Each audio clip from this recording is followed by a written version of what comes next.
What does state health director mean, just so people know? Put it in a context.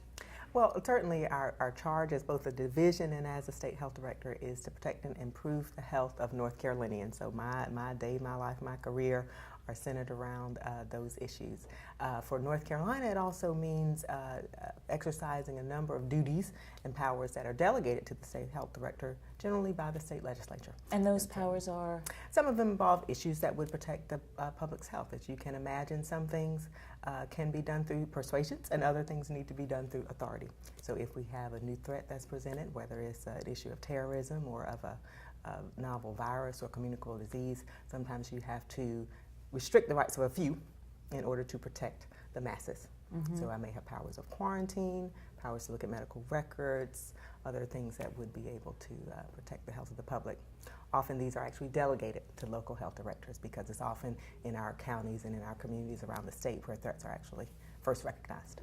Some of the things that have been particularly encouraging for us when we're looking at our health outcomes, we're making very good progress in HIV incidence rate, incidence being the number of new cases that are diagnosed in HIV.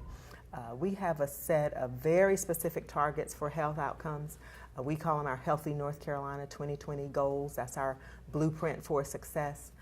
When we look at those targets versus for 2020 versus where we are today, we're actually exceeding the target that we had set for 2020 with our incidence rates for HIV. We know that's because we're working on getting folks tested, getting folks into treatment, getting them to stay on treatment so that they keep their viral loads down, don't transmit the disease to others.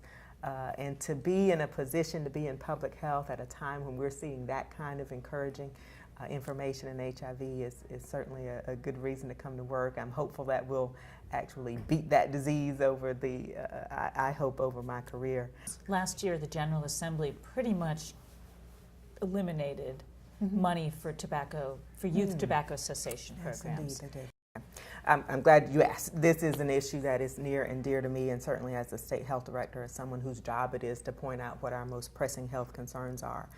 This is one of my most pressing concerns because we know that tobacco is still the #1 preventable killer of North Carolinians.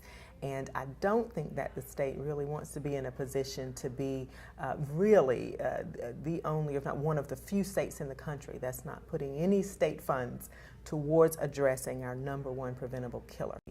The main reason I'm concerned about it is because we have had very high rates of youth smoking in North Carolina. In the early 90s, we had very high rates. We started to invest money into tobacco use prevention for youth. And right now, we have lowest ever tobacco use rates among our middle school students, among our high school students. And I would hate to just delay their initiation of smoking. We know that if we don't continue to make investments in youth and in making sure they know smoking is dangerous and they know that the dangers of tobacco use, then they might just take up smoking as they become older teens, and I would hate to see that happen.